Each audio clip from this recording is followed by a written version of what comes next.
Hey guys, Multiclass Gamer here. Welcome back to more Let's Play the SpongeBob SquarePants movie. Staying right in front of us is Mini Merv, well, not staying, but hovering in front of us, Mini Merv, and also the fourth television set that Plankton has. So we're going to have to destroy both things, starting with Mini Merv right here. I totally forgot that I actually didn't know these guys were called Mini Mervs, and the other variations were just called Merv. That's something that you don't really find out unless you hear that tutorial from Mindy, so, Alright. Now, there is a spawner. It's actually kind of... Wait. Is there a spawner? No, there's no spawner in here. So where'd that guy come from? That frickin', spinner. Where'd that spinner come from? Never mind, whatever. Alright, so there is a toaster in this room, but it's actually, this one's not important, unlike the other ones. The only toasters that are important are the ones we encountered in the first half of this level. And also, I'm getting tired of hearing Plankton talk, so we're going to go ahead and destroy his television set. I don't have, can you do it from here? Let's find out. Maybe you can. Yeah, you can. Dang! You don't realize, like, until you try these crazy things, that just how broken, you know, Patrick's macho throw move really can be. But again, it also can be kind of a downfall, is the fact that, you know, sometimes you do it by accident. Okay.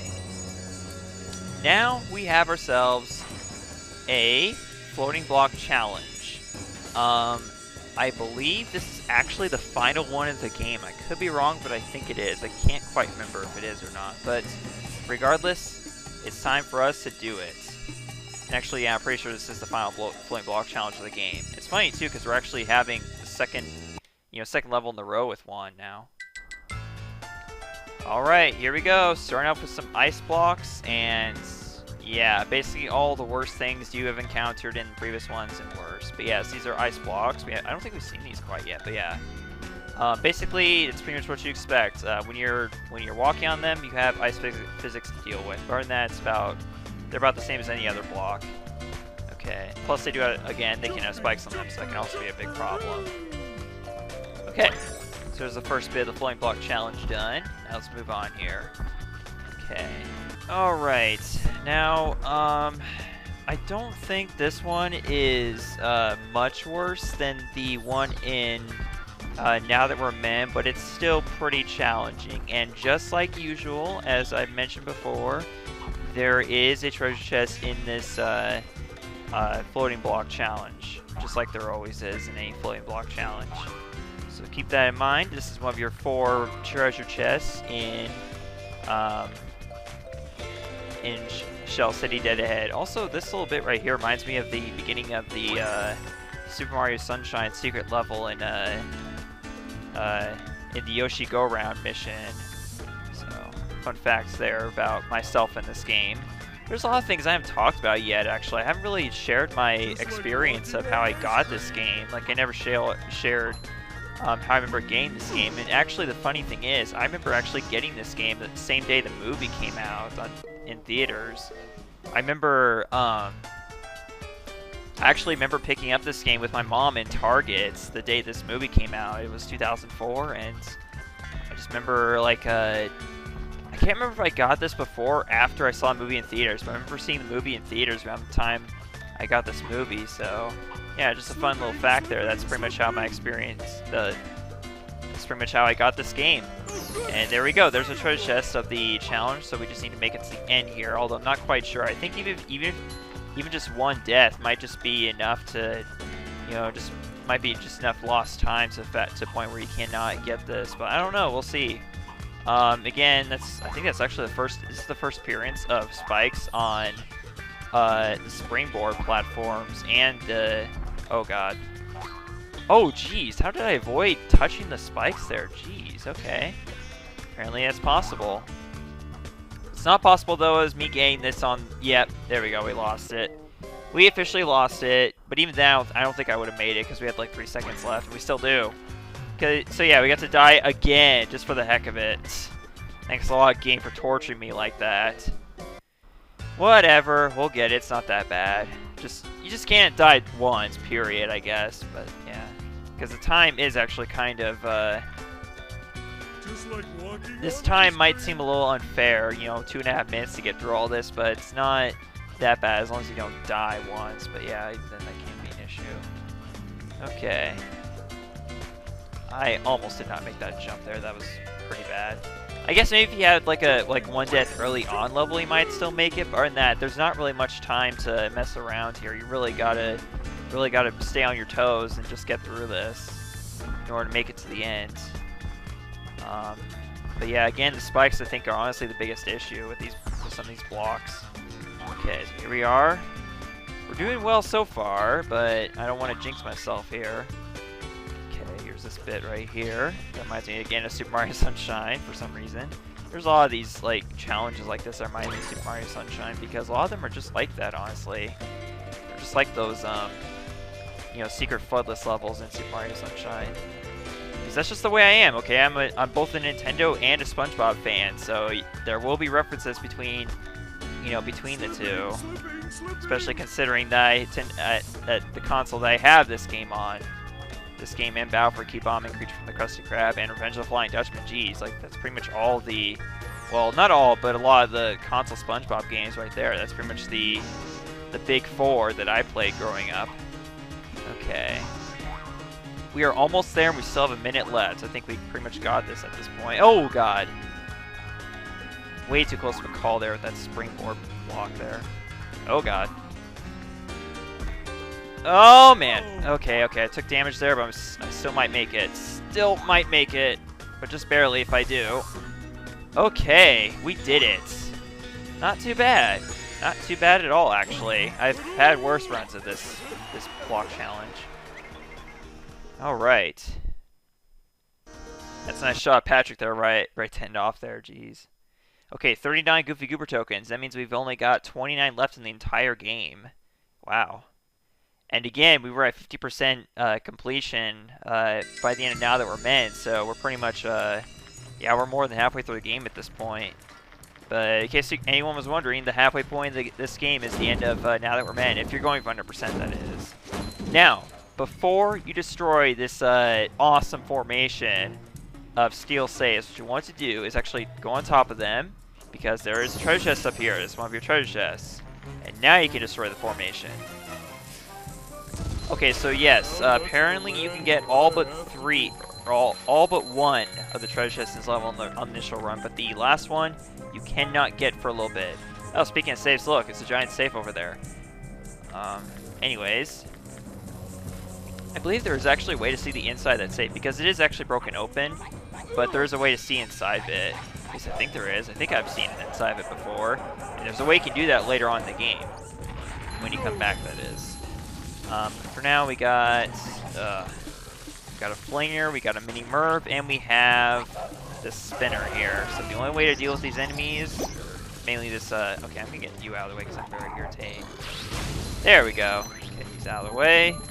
But we really want to get rid of this mini Merv, and we also want to press that button right there. But as you can see, things are starting to get a little more challenging here. But this is actually the very end of the level right here. That TV over there, that's the biggest and the final one too. So be thankful you're finally here at this point. Oh God, really? Just really? Oh man, okay. That's just one of those cases, man, where you're not trying to do it, but you do it anyways by accident. There we go. But the thing is that you kind of want to use a macho throw on Mini-Merv, because that'll kill him instantly. So you have an incentive to use it, but the problem is that oftentimes Patrick will aim at the wrong thing as soon as you initiate it. That's what's so annoying about it, because he's trying to throw further and hit a target that's further away. Okay, now we can focus on this button here. This button. I haven't emphasized button in a long time, and I really need to get back to doing that. Here we go, I gotta press this button. There we go. By pressing that, they'll rise up a bunch of soda cans. Again, tempting my love for soda. Then, and finally destroy the spawner that was giving us issues. However, you probably noticed a trend at this point that near the end of every single platforming level, there's always a battle arena of some sort. Well, this is that battle arena right here.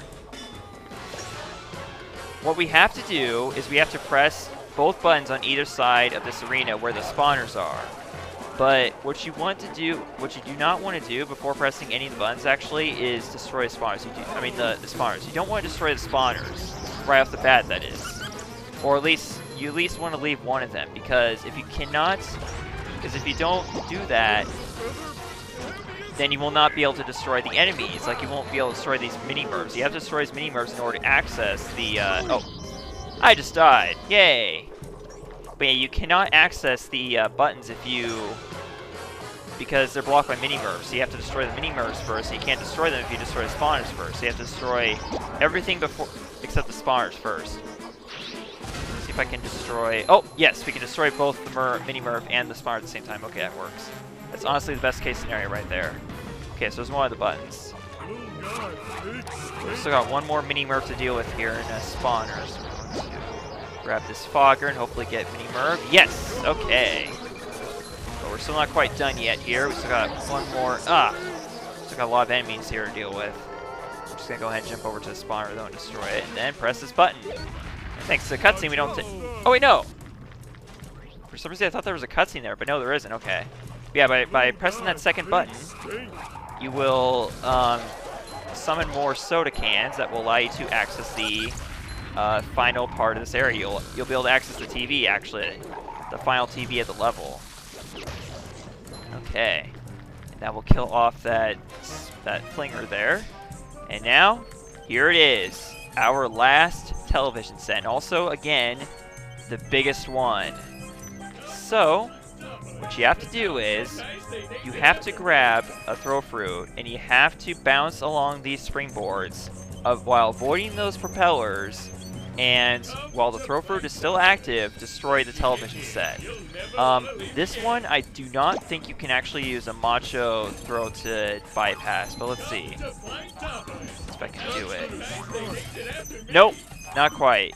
The thing is, you might notice I actually did hit the TV there, but you have to hit just the right spot, and you can't do that unless you get closer to it. So you have to, I think, at least pass one of the propellers. Let's try.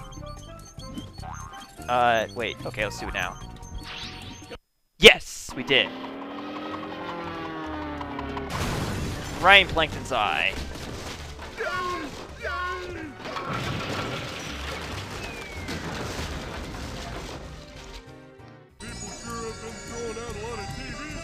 No kidding, Patrick. No kidding. Seeming just a little too convenient for Plankton. But look at that. The wreckage of the final TV is there. It's always nice to see that. And what's also nice to see is Goopy Goober token number 40. Alright, we got it. And now, a surprise is awaiting us. Hello, boys. Who are you? Your worst nightmare. A big pile of broccoli? Name's Dennis. I was hired to kill you. Look, buddy, I hate to burst your bubble, but you're talking to two men here. We don't have time for these silly games. So if you could just step aside. Ow! Help me, Patrick! Don't worry, buddy. I'll save you. Is he a fellow mermaid of Mindy's or something? Because he just made our mustaches magically disappear. What kind of insane magic is that? What's also insane is the fact that he's throwing toilets at us, of all things. So, this is the second boss of the game, Dennis. Yeah, not surprising that we ended up fighting this guy as a boss battle. But anyways, what he's going to do is he's going to use SpongeBob as a weapon to shoot toilets at you, of all things. Yeah, it's always toilets. And whenever they hit the ground, you may notice that they actually create a shockwave that you have to avoid. But what's much easier to do, at least for this first phase of the battle, is to simply reflect them back at him. That's the easiest way to damage him, at least this first part of the battle. However, after you complete a third of his health, he's going to hit SpongeBob on the ground. That's how you know that you've entered another phase of the battle. He's going to begin spawning or summoning these spinners that you have to avoid. He's going to summon a second one on the third when he's down to a third of his health, so be careful about that. He's already halfway down, but we're going to stick with the toilets, or reflecting the toilets back at him. until he spawns another one, because then that's going to be an issue. We have two spinners coming at us at the same time. So well, we're almost done here. He's down to a third of his health, and now we have two spinners to deal with as we're fighting it. So let's see if we can actually avoid case. We're going to have to kill both the spinners. Wait, no, this is definitely not happening. Oh god. Yeah, it gets really difficult here. We have two spinners coming at you at once. Jeez. Okay, 2. Oh, dang! I didn't get to time that right. Okay. There we go. I don't know how many hits he's gonna take from this point. I think we got 2 left. Yeah, this should be the last hit right here. Okay, let's get this before spinner reaches us. Oh no, not quite. One more. Okay, we can do this. Oh, we got him. Or did we? Yay! And our savior is Bigger Boots. Alright, Bigger Boots to the rescue it is, apparently. Finally, I got you right where I want you. That's a big boot! Don't worry, this'll only hurt a lot! I love this job! Bigger boot! Wait, Pat! This bigger boot saved our lives! Yay! Thank you, stranger! It's the Cyclops! Run! And so, SpongeBob and Patrick escaped the clutches of the mad, murderous Dennis, only to be captured by the even more hideous Cyclops, and then they passed out, awakening in a dreamy, goofy goober wonderland where... Oh, wait a minute. Hey, it's the Goofy Goober!